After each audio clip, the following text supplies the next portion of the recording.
नमस्कार, मैं रेशमा एक बार फिर से आप सभी का हार्दिक स्वागत करती हूँ। आज हम लेकर आए हैं यूपी टीजीटी 2021 का सॉल्व पेपर भाग 2। इससे पहले हम यूपी टीजीटी सॉल्व पेपर 2021 का भाग 1 करा चुके हैं। आज है उसका भाग 2, जिसमें पहला प्रश्न है 26।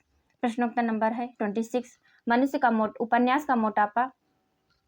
उपन्यास का मोटापा उसके स्वास्थ्य पर वैसा ही असर डालता है जैसे मनुष्य का मोटापा। यह कथन किस इतिहासकार का है? ए बाबू गुलाब राय, बी डॉक्टर गणपत चंद्र गुप्त, या फिर सी डॉक्टर नगेंद्र, या फिर D doctor Bachchan Singh. Doctor Bachchan Singh. तो इसका सही उत्तर है डी डॉक्टर बच्चन सिंह। इसका सही उत्तर है डी डॉक्टर बच्चन सिंह।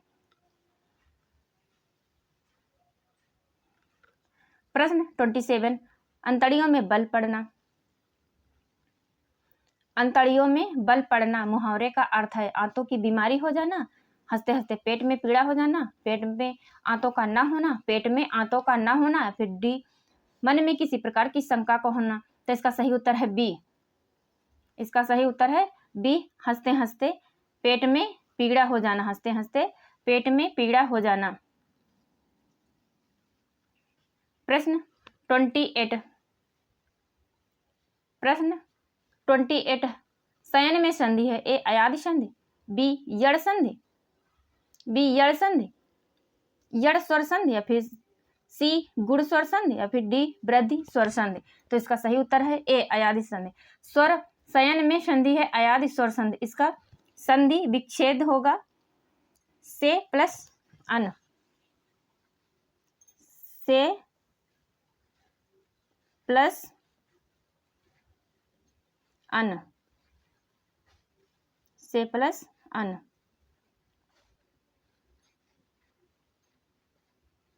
से प्लस अन बराबर क्या हुआ? शयन। शयन।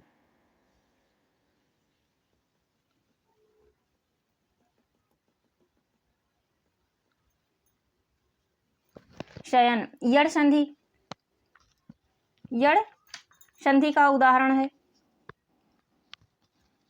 यड़ संधि का उदाहरण है जैसे अत्यावश्यक, इसमें आधा अक्षर कटा हुआ होता है। ये अत्यावश्यक, अति प्लस आवश्यक, अत्यावश्यक। इसी तरह गुण संधि का उदाहरण है जैसे परमेश्वर, इसमें एक ही मात्रा लगी होती है परमेश्वर, नरेश, सुरेश। वृद्धि संधि का उदाहरण है मतायक की, मतायक, इसमें अय की मात्रा लगी होती है मतायक की, धनेश्वर्य, नव महेश्वर्य, राजेश्वर्य।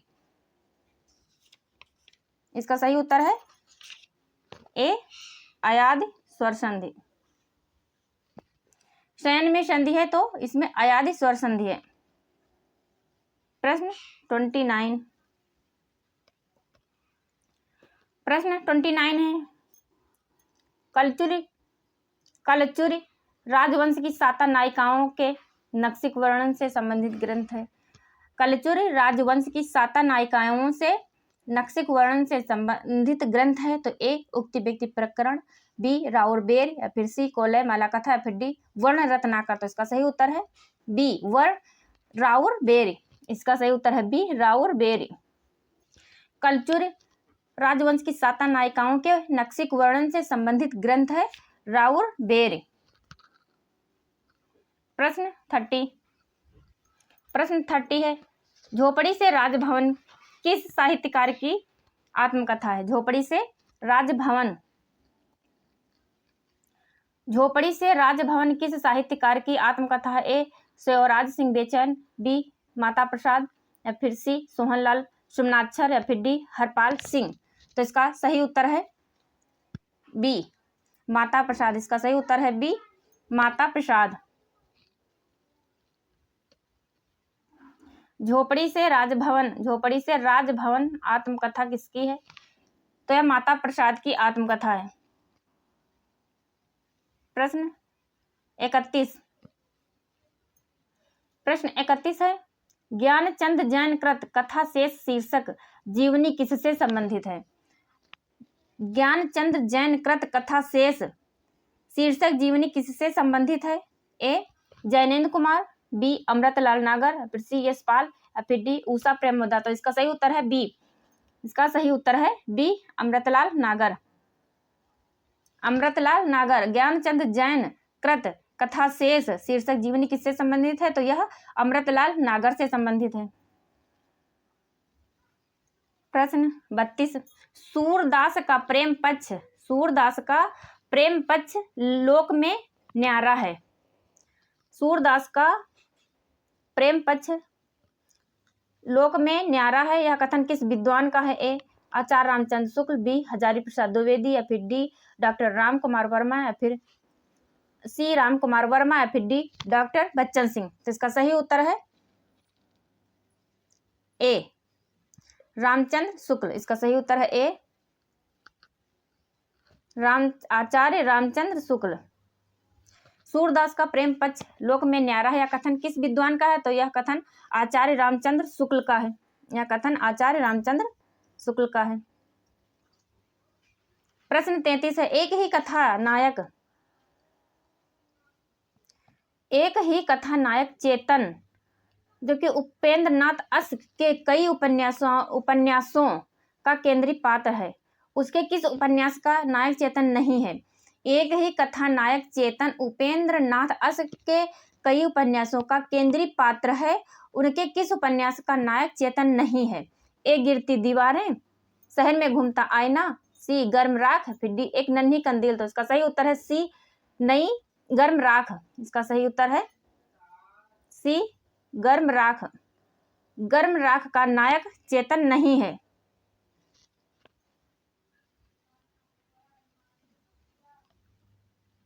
प्रश्न 34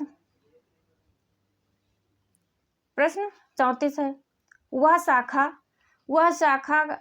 उसे शाखा का वन विहंग, वह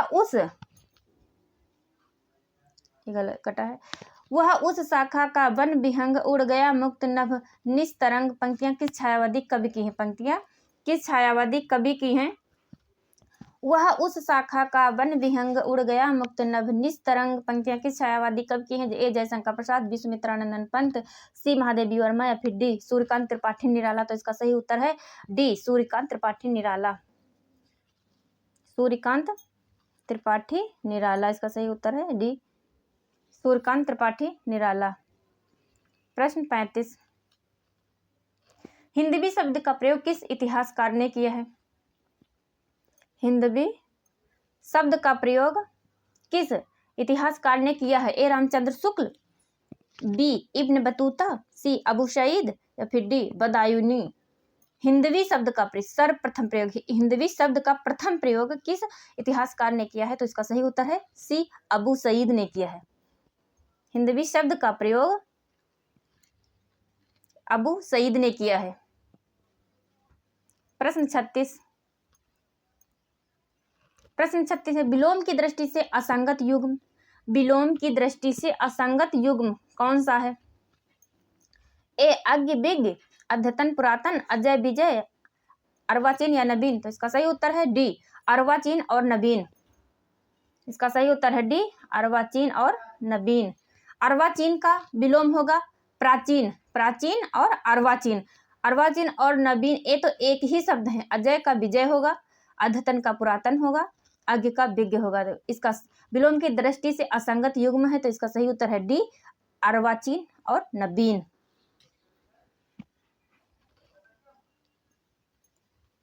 प्रश्न 37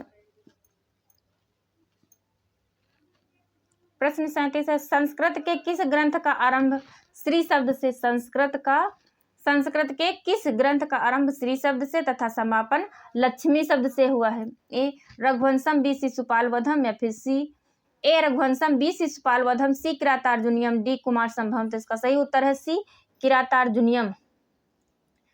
किरातार्जुनियम का प्रारंभ श्री शब्द से तथा समापन लक्ष्मी शब्द से हुआ है। रघुवंशम किसकी रचना है? तो यह कालिदास की रचना है। शिशुपाल वधम माघ की रचना है। कुमार संभवम भी कालिदास की रचना है। किरातार्जुनियम किसकी रचना है? तो यह भारव की रचना है। किरातार्जुनियम भारव की रचना है।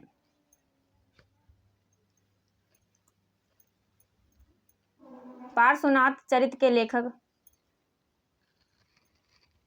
पार्श्वनाथ चरित्र के लेखक हैं वीर नंदी, धनंजय, मुनि जिनविजय, वादिराज। पार्श्व चरित्र के लेखक हैं ए वीर नंदी, बी धनंजय, सी मुनि जिनविजय, फिर डी वादिराज। तो इसका सही उत्तर है डी वादिराज। इसका सही उत्तर है बी डी वादिराज। प्रश्न 39 है, नाटकों और नाटककारों का कौन सा युग्म सम्मिलित नहीं है? नाटकों और नाटककारों का कौन सा युग्म सम्मिलित नहीं है? ए रघुकुल रीत, जगदीश चंद्रगुप्त, बी मिस्टर अभिमन्यु, लक्ष्मी नारायण लाल, या फिर सी एक सत्य हरिश्चंद्र, लक्ष्मी नारायण मिश्र, या फिर डी गोपाकादान विनोद रस्तोगी। तो इसका सही उत्तर है ए एक सत्य हरिश्चंद्र लक्ष्मी नारायण मिश्र का नहीं है। इसका 39 का सही ऑप्शन है सी। 39 का सही ऑप्शन है सी, एक सत्य हरिश्चंद्र लक्ष्मी नारायण मिश्र का नहीं है। प्रश्न 40,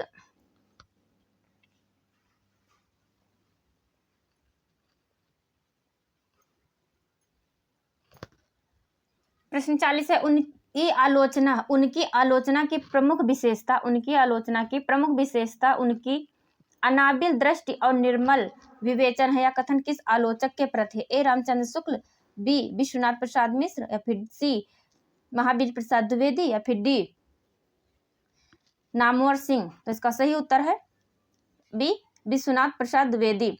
उनकी आलोचना की प्रमुख विशेषता है उनकी अनाबिल दृष्टि और निर्मल विवेचन। यह कथन किस आलोचक के प्रति है? तो इसका सही ऑप्शन है बी विश्वनाथ प्रसाद मिश्र के प्रति है।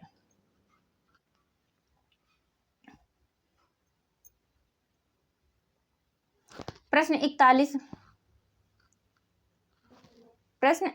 है, उदधि आई तेई बंधन कीना इति दसमाथ अमर पद लीना। पंक्तियों के रचनाकार हैं ए कुतुबन, बी तुलसीदास, सी जायसी, या फिर डी सूरदास। तो इसका सही उत्तर है सी जायसी।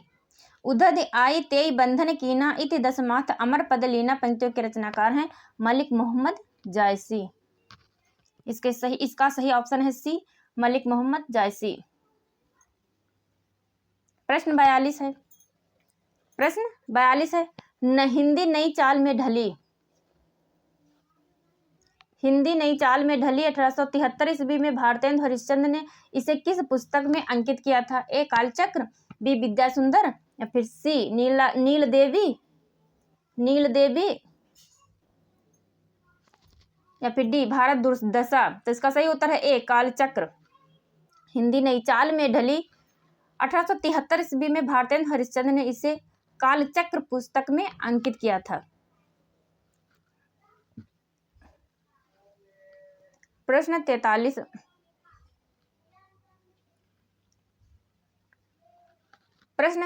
है, द्रच्छति शब्द द्रस धातु के किस लकार वचन एवं पुरुष का है? द्रच्छति शब्द द्रस धातु के किस लकार वचन एवं पुरुष का है? लट लकार प्रथम पुरुष एक वचन, लट लकार प्रथम पुरुष एक वचन, या फिर बी लोट लकार मध्यम पुरुष एक वचन, या फिर सी लंग लकार प्रथम पुरुष बहुवचन, या फिर डी लट लकार प्रथम पुरुष एक वचन लट लकार। लट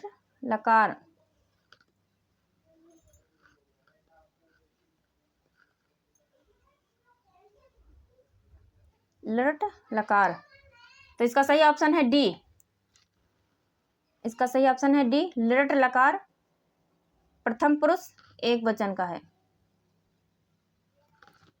द्रच्छति का रूप चलेगा द्रच्छति, द्रच्छता, द्रच्छन्ति, द्रच्छसि, द्रच्छथा, द्रच्छत, द्रच्छामि, द्रच्छावा, द्रच्छामा। तो यह लट लकार प्रथम पुरुष एक वचन का रूप है। प्रश्न 44 है, उर्दू को यामिनी भाषा कहने का श्रेय किसे है? उर्दू को यामिनी भाषा कहने का श्रेय किसे है? ए सदल मिश्र, बी लल्लू लाल, सी इंसाल्लाह खां, या फिर डी सदा सुख लाल। तो इसका सही उत्तर है बी लल्लू लाल। इसका सही उत्तर है बी लल्लू लाल। उर्दू को यामिनी भाषा कहने का श्रेय किसको है? तो इसका सही ऑप्शन है बी लल्लू लाल को यामिनी भाषा कहने का श्रेय है। प्रश्न 45। प्रश्न 45 है, ब्रज भाषा का विकास किस अपभ्रंश से हुआ है? ब्रज भाषा का विकास किस अपभ्रंश से हुआ है? ए सौसेनी अपभ्रंश से, बी मागधी अपभ्रंश से, सी अर्धमागधी अपभ्रंश से, या फिर डी ब्राचड़ अपभ्रंश से। ब्राचड़ अपभ्रंश से, यानी ब्रज भाषा का विकास किस अपभ्रंश से हुआ है? तो इसका सही ऑप्शन है ए सौरसेनी अपभ्रंश से। सौरसेनी अपभ्रंश से। प्रश्न 46। बीती विभावरी जागरी अंबर पनघट में डुबो रही तारा घट ऊषा नागरी। उपरोक्त पंक्तियों में अलंकार है। उपरोक्त पंक्तियों में अलंकार है। बीती विभावरी जागरी अंबर पनघट में डुबो रही तारा घट ऊषा नागरी। पंक्तियों में अलंकार है। ए रूपक अलंकार, बी उत्प्रेक्षा अलंकार, सी श्लेष अलंकार, या फिर डी यमक अलंकार। तो इसका सही ऑप्शन है ए रूपक अलंकार। इसका सही ऑप्शन है ए रूपक अलंकार। रूपक अलंकार। प्रश्न 47।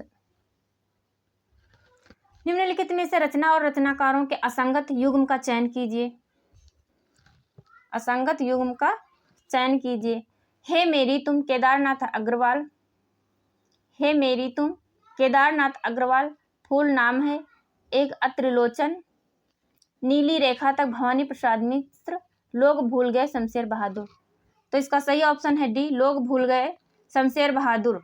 निम्नलिखित में से रचना और रचनाकारों के असंगत युग्म का चयन कीजिए। तो डी ऑप्शन इसका सही है। लोग भूल गए शमशेर बहादुर का यह रचना नहीं है। इसका ऑप्शन है डी लोग भूल गए, यह रचना शमशेर बहादुर की नहीं है। प्रश्न 48। प्रश्न 48 है, भारतेंदु नाटक मंडली द्वारा अभिनीत पहला नाटक था। भारतेंदु नाटक मंडली द्वारा अभिनीत पहला नाटक था। ए सत्य हरिश्चंद्र, बी विद्या सुंदर, या फिर सी भारत दुर्दशा, या फिर डी सती प्रताप। तो इसका सही ऑप्शन है ए सत्य हरिश्चंद्र। भारतेंदु मंडल द्वारा अभिनीत पहला नाटक है सत्य हरिश्चंद्र। प्रश्न 49। प्रश्न 49 है, अंग्रेज किस भाषा का शब्द है? अंग्रेज किस भाषा का शब्द है? ए अंग्रेज, बी फ्रेंच, सी पुर्तगाली, या फिर डी डच। तो इसका सही ऑप्शन है बी फ्रेंच। अंग्रेज फ्रेंच भाषा का शब्द है। प्रश्न 50।